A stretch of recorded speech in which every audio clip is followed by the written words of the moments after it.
di jalan Allah. Ini Masjid Enam Syuhada lagi dikunjungi sama Ketua Hilmi. Modal awalnya berapa Pak Yudi Pramuko? 750.000 rupiah aja. Jadi ini 500 jutaan nih barang. Sekarang udah habis 310. Masya Allah, tuh udah pakai keramik, laponnya tinggal. Granit tuh kayak marmer. Tuh, Masya Allah nih, sampai juga kita ke sini. Masjid Enam Syuhada, ngapa namanya Masjid Enam Syuhada, Ya, Pak Yudi? kita mau mendokumentasikan perjuangan dakwah nama anak muda pengawal Habib Rizik Syihab itu. Masya Allah. Yang dibunuh sama orang jahat di kilometer 50. Kilometer 50 ya. Itu kan simbol memperjuangkan dakwah itu kita harus memberikan segalanya untuk Islam kan ya, untuk Masya dakwah Islam. Allah. Dan nama anak muda itulah yang sudah memberikan segalanya untuk Islam. Masya Allah. Apa nanti nama pemuda itu ada juga di sini mungkin diterapkan? Mungkin namanya Enam Syuhada. Enam Syuhada itu, Iya, Enam Syuhada dipasang di sini, Enam Syuhada. Bipali, apa yang dikomentarin dari ini semua, Bipali? Masya Allah, luar biasa. Dari uang 700.000, kalau pengen ternyata bisa. Bisa. Allah kirim. Tuh, bisa. Ya, dengan masuk satu gang kecil, tapi Bapak ini luar biasa. Kecil tuh. Oh, Masya Allah ya. Satu call aja. Masya Allah. Perjuangan Pak Yudi Pramuko, YouTuber sejagat paling tua. Tertua di semesta. Tertua di semesta. Masya Allah. Tukang donat. Tukang donat. Tukang donat dari Paru. Ini saya laporkan dari lapangan ini, langsung dari Masjid Enam Syuhada. Masya Allah. Dan ini dia. Dalam lihat ah. Tuh lihat tuh masjidnya, tuh imamnya di situ tuh. Malam-malam lagi kita, Masya Allah, masih kurang nih. Atapnya katanya transfer aja dari rekeningnya di bawah terlihat. Assalamualaikum warahmatullahi wabarakatuh. Saya mau merespon ya wawancara Anies Baswedan diwawancari sama sama ABC News Australia ya. Menarik poin-poinnya ya, saya coba memahaminya sebagai tukang donat. Puyeng juga itu bahasa Inggrisnya, Anies cakep bener. Tapi saya mau mengantarkan ini, saya mau mengkomunikasikan Anies ini bukan untuk kaum intelektual, tapi untuk teman-teman saya yang tukang Pak Rustam, tukang itu Pak Susilo atau Pak Haji Jawahir yang di tukang sate yang di mana itu di Sleepy ya, untuk pedagang-pedagang kecil lah, tukang es krim, tukang cinco. Semoga ada gunanya omongan saya. Ini sebenarnya waktunya tidur itu udah setengah 11 malam, tuh suara jangkrik. Waktu tidur habis sisa gara-gara Anies saya jadi harus ngomong nih ya. Kita ini dulu ya. Kita coba simak sedikit ya wawancara Anies ya. 14 menit tapi kita cuplik yang poin-poinnya aja ya. Can be a very, very subtle, very, Right. not ugly, not nasty. During election, every side always label the other side in every elections. That was in 2017. I have Jadi waktu tahun pemilihan gubernur tahun 2017 itu dua belah pihak itu memberikan label. Ini kan persoalan ini nih masih menyisakan di kepala wartawati ini soal politik identitas ya. Kita lihat jawaban Anies ya. completed my term now, 5 years, and I didn't challenge those labeling at that time because I don't want to challenge. Jadi soal labeling itu, soal politik identitas Islam yang katanya dipakai untuk menangkan pertarungan Anies melawan lawan-lawannya dengan membawa isu agama, itu Anies itu dia bilang selama 5 tahun dia jadi gubernur dia nggak pernah menjawab tuduhan-tuduhan itu, dia menjawab dengan karya katanya. Statement with statements. So what I did is I work 5 years in Jakarta and truly provide equal opportunity, equal treatments to all religious groups. Jadi kelompok-kelompok agama apa saja selain Islam itu diberikan peluang yang sama ya oleh Anies sebagai Gubernur DKI. Dia tidak menganak-emaskan kelompok Islam tertentu ya. And any religious group. And in fact, we created the feeling of stability, the feeling of peace. Jadi dia berusaha menciptakan perasaan aman ya, perasaan damai untuk seluruh kelompok-kelompok religious group atau di Jakarta itu. Itu yang dia kerjakan. Jadi dia menjawab secara tuntas ya kepada wartawati itu, gimana nanti kalau calon kira-kira menjadi calon presiden, apakah juga masih pakai mengangkat isu-isu agama untuk memenangkan pertempuran gitu, kira-kira kan itu arahnya ke sana. Tapi dengan cerdas Anies menjawab dengan bahwa dia tidak pernah menjawab label-label itu, tuduhan-tuduhan itu dengan menjawab statement dengan statement, tapi dia menjawab statement dengan karya selama 5 tahun di DKI, dan bahwa dia itu selalu memberikan peluang-peluang yang sama ya, ada kesetaraan, ada equal ya, bagi seluruh kelompok ya, ada kelompok Buddha, kelompok, kalau kita lihat ya, kelompok semua diperlukan sama itu, punya pelayanan yang sama terhadap semua kelompok di Jakarta, seperti kelompok Hindu, Buddha, Kristen, Katolik, Islam, dan juga kaum bukan Sikh ya, kaum Sikh juga ya, bukan Sikh, Tamil ya, diperlakukan juga, dan merasa orang Tamil terharu ketika tempat ibadahnya itu diperhatikan oleh Anies. Jadi Anies memberikan satu work atau bekerja, satu satu bukti bahwa dia itu memperlakukan semua religious groups yang berbeda-beda agama itu sama, memiliki kesamaan untuk mendapatkan pelayanan dari pemerintah DKI in Jakarta. And now it's all completed. So I'm inviting everyone to judge me not based on assumption but But on based record. on record. So Nah, jadi sekarang orang-orang yang dulu menuduh soal politik Islam, kata Anies, sekarang jangan dituduh dengan asumsi, tapi nilailah saya, judge me, nilai saya dengan jejak rekam jejak, record, bukti. in this, you've got the backing of 3 considerable parties. One, again, is a conservative Islamist group, an Islamist party. Do you undertake not to go down that path again? Will you try and keep religion out of your presidential bid? And it has been proven that I may have support from various different groups. Yeah. But Dia sebagai gubernur kemarin kan disupport dari kelompok-kelompok masyarakat yang sangat beragam ya. when it comes to making decision, Bukan hanya kelompok Islam gitu maksudnya. I have priorities based on 4 things. Oleh karena dia didukung oleh kelompok masyarakat yang sangat beragam itu makanya dia waktu ngambil keputusan sebagai gubernur itu memprioritaskan pada 4 hal ya. One is principle of equality. Dia ngambil keputusan politik, membuat kebijakan politik sebagai gubernur DKI itu berdasarkan prinsip equality, kesetaraan. Itu yang pertama. Number 2 is public interest. Dan keputusan politik itu juga didasarkan pada prinsip public interest ya. Apa public interest tuh? Kepentingan umum, kepentingan masyarakat banyak ya. Number 3 is common sense. Dan berdasarkan akal sehat. Common sense itu apa? Jadi berdasarkan 4 prinsip untuk mengambil keputusan itu yang dilakukan Anies di Jakarta, karena dia merasa didukung bukan hanya oleh kelompok Islam saja, oleh seluruh kelompok yang sangat beragam di DKI. Number 4 is law, rules, and regulations. Dan kemudian dia berbasiskan keputusan-keputusan politiknya itu berdasarkan hukum ya, dan aturan-aturan yang sudah ada. So it's not about who supported you, but how you make decision when you're in office. And I have gone through 5 years of service, and I think we did it according to those principles. That does not automatically reflect who supported you, but the principle is reflected in the policy. So there was nothing owed.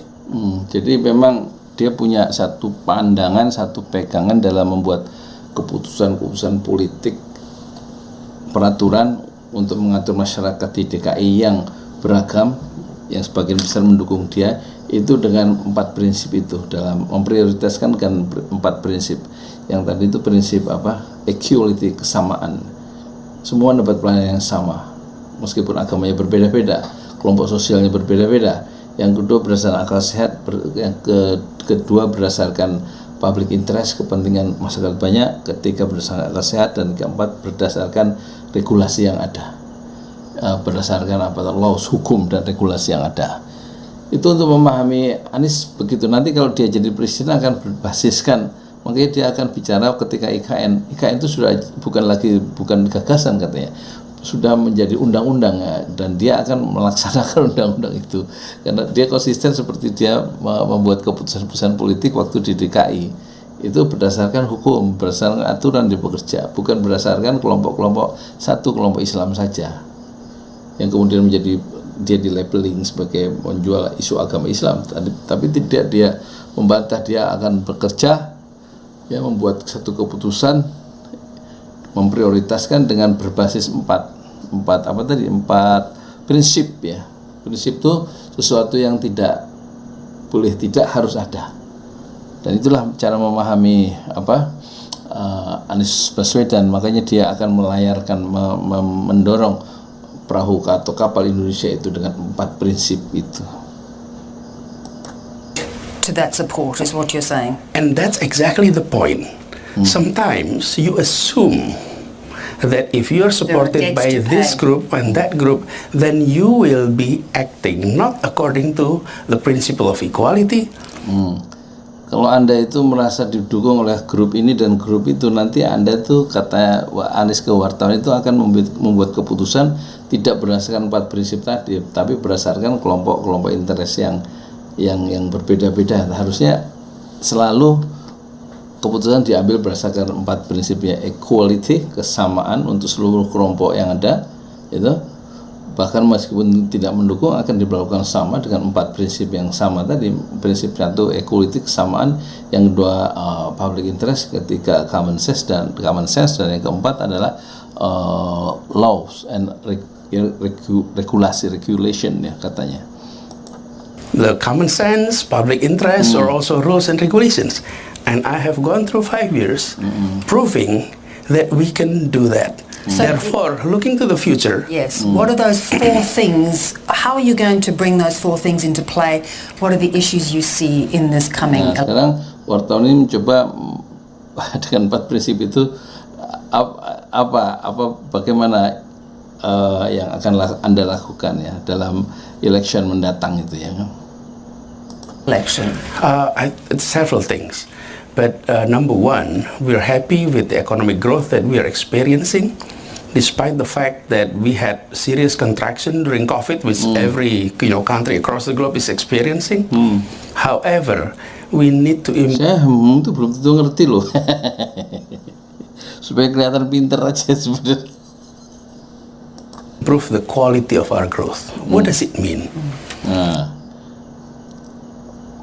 ya kan, dia bangga pertumbuhan itu ada waktu zaman kontraksi ekonomi, waktu zaman COVID ya. Sebenarnya nggak tinggi-tinggi amat, nggak seperti SBY 7%, 8%, cuma 5%. Kalau kata Rizal Ramli, kalau pertumbuhan 5% Indonesia itu sebenarnya nggak tinggi. Itu kalau sektor konsumsi ya pasti 5%. Itu berarti nggak ada pertumbuhan sebenarnya. Kalau kata Luhut kemarin, kita tumbuh tahun kemarin itu 5,3, ya nggak tinggi. Sebenarnya nggak. Tapi wartawan ini kan nggak tahu kalau pertumbuhan ekonomi kita itu nggak seperti dijanjikan meroket. Dia nggak tahu kalau ekonomi kita tumbuhnya cuma 5%. Tapi Anies bilang kita bangga, kita happy pertumbuhan kita itu waktu zaman pandemi itu tumbuh ekonomi kita. Dibohongin wartawan ini, atau dia nggak, atau tahu kalau dia dibohongin tapi nggak men-challenge ya. It means growth. Tumbuh ekonomi, tapi apa artinya tumbuh kalau nggak ini apa artinya pertumbuhan? Dijelaskan pertumbuhan yang saya maksud adalah is reflected in the numbers. Pertumbuhan itu kan sebenarnya reflected, mencerminkan angka, tapi tidak percentage of growth. But that does not reflect the distribution of that growth. Tapi pertumbuhan ekonomi itu hanya mencerminkan angka-angka ya, persentase. tapi itu tidak mencerminkan distribusi pertumbuhan ke masyarakat yang lebih luas. Mungkin kesenjangan tuh lebih tinggi ya, tapi secara nasional tumbuh, tapi kesenjangan ekonomi tidak merata. Nah, yang dimaksudkan Anies, dia ingin ada terjadi distribusi ya, pertumbuhan itu nanti mencerminkan distribusi ke seluruh masyarakat ya, secara lebih luas, nggak hanya untuk kelompok tertentu yang tumbuh itu. Our economy has been centralized in Java and also northern coastal of Java especially. What we'd like to do is to expand into regions of Indonesia. Jadi pertumbuhan ekonomi itu yang selama ini masih terpusat di Jawa kan ya, dan Anies nanti kalau jadi presiden di masa mendatang ingin meluaskan ya pertumbuhan ekonomi itu didistribusikan diratakan, tidak pada tempat tertentu seperti di Jawa, tapi ke seluruh wilayah ya, expand to region of Indonesia ya katanya. So center for economic growth is not only in certain places but pertumbuhan ekonomi Indonesia tidak hanya nggak ada terpusat pada tempat-tempat tertentu, tapi in major area of Indonesia.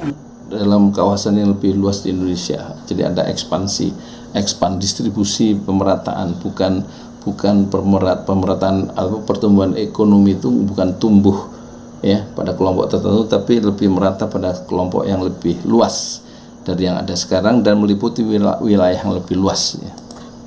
So equality is something that we would like to address in the area of economic development, in the area of education. Dan dia membayangkan yang akan dia sasar, yang akan dia kerjakan adalah kualitas ya, kualitas pendidikan dan kualitas apa tadi? So equality is something that we would like to address in the area of economic development. Quality bukan kualitas. Kesetaraan itu yang akan dicapai ya. Kata kuncinya untuk Mama Anies adalah kesetaraan akses untuk semua kelompok. Bukan ingin menghilangkan yang besar, tapi memberikan kesamaan, peluang yang sama untuk bersaing. The area of education, which matters a lot. If quality of education is happening across Indonesia, so parents don't have to send their kids to. Jadi dia ingin memberikan membayangkan Anies itu supaya kualitas pendidikan itu merata, sehingga sehingga orang tua tidak harus mengirimkan anak-anak major mereka cities in Java ke kota-kota yang besar di Jawa saja, karena kualitasnya itu hanya ada di Jawa kan. Dia ingin nanti terjadi pemerataan kualitas pendidikan kira-kira gitu. Quality education. That's two. Number three is healthcare system across Indonesia. So the bottom line, and this is a major hope for people across Indonesia, is that equal access to jobs, jadi to sort equal access ya, ada peluang yang sama untuk menyerap atau masuk ke dunia kerja ya, of economic growth, dan juga sumber pertumbuhan ekonomi, quality of education, to quality of healthcare. Mempunyai kesempatan yang sama untuk menikmati pendidikan dan kesehatan yang berkualitas, kira-kira begitu ya. Jadi itulah ya, Anies sangat mantap ya menjawab wartawan tadi, dan dia bisa melepaskan diri dari jebakan-jebakan pertanyaan tentang politik identitas, dan itu silakan jangan berdasarkan asumsi, tapi nilailah saya soal politik identitas, politik Islam itu berdasarkan record yang sudah saya buat di Jakarta selama 5 tahun dari 2017 sampai 2022 Oktober kemarin ya. Nah, sekarang kita lihat ininya ya, komentar dari wawancara wawancara dengan televisi Australia, Syahganda Nainggolan, Anies tunjukkan kapasitas pemimpin internasional ya, mantap ya. Inilah yang disebut antitesa dari Jokowi ya. Jokowi peran-peran internasionalnya karena keterbatasan bahasa dan keterbatasan intelektualitasnya itu tidak mampu melakukan reconnecting, tidak mampu menyambungkan Indonesia dengan komunitas global ya.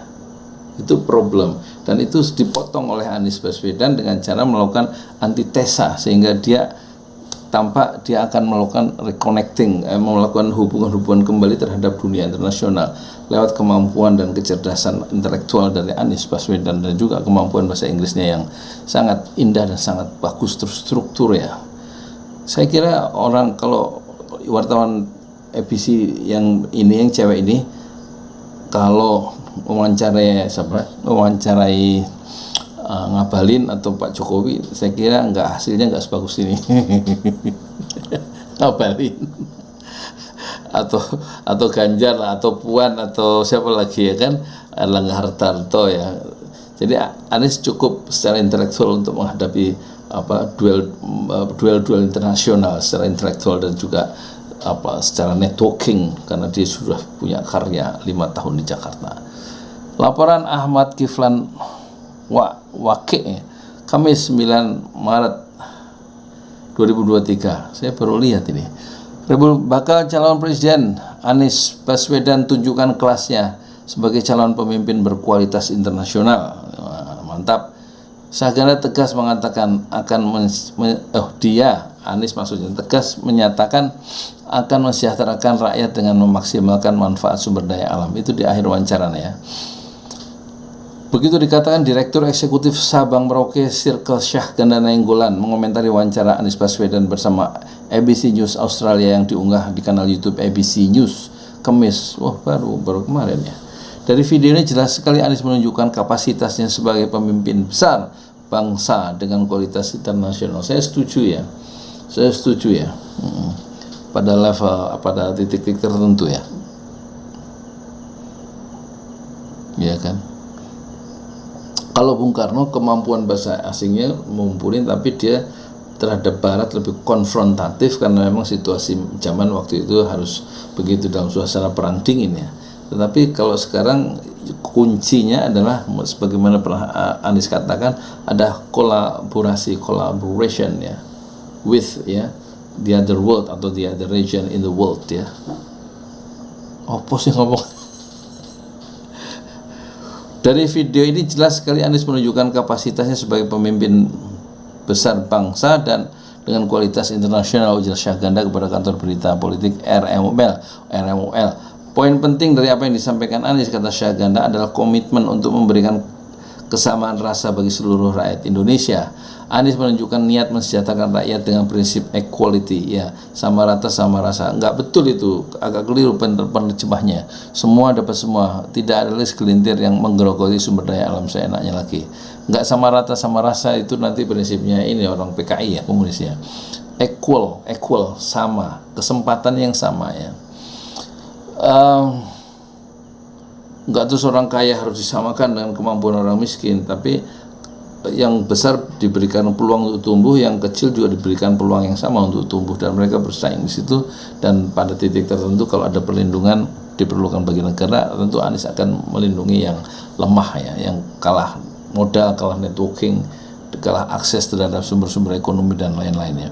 Lanjut Syahganda, Anies juga menyinggung bahwa politik luar negeri Indonesia bukan soal dapat pinjaman dan bantuan asing, tapi bagaimana keikutsertaan Indonesia dalam menjaga peace and stability di kawasan. Indonesia akan seimbang menjaga hubungan dengan Amerika dan Cina. Ini kok nggak ada tadi khusus pada Australia, kata Syahganda lagi. Anies kepada pembawa acara menegaskan bahwa selamanya Indonesia adalah sahabat dan tetangga bagi negeri kanguru ya.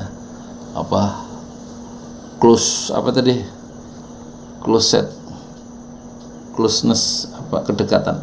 Untuk Australia, Anies berharap hubungan lebih ditingkatkan karena Australia merupakan tetangga akrab selama 50 tahun terakhir ini. Editor Ahmad Kiflan Wakil. Ya itulah sekedar ini ulasan sedikit tentang dahsyatnya ya Anies Baswedan di dalam menyampaikan gagasan-gagasan secara sistematis ya, kepada wartawan asing, kepada publik melalui media internasional. Dan tampaknya ada harapan kalau memang kita mempunyai satu pemimpin yang memiliki wawasan luas ya, dan juga satu karya-karya yang berdasarkan 4 prinsip tadi, tampaknya Anies akan menjadi bagian dari dunia internasional yang akan mendukung pertumbuhan ekonomi Indonesia. Assalamualaikum warahmatullahi wabarakatuh. Saya Yudi Pramuka, tukang donat dari para YouTuber tertua di semesta. Fasbir sabran jamila, bersabarlah dengan kesabaran yang indah. Assalamualaikum warahmatullahi wabarakatuh.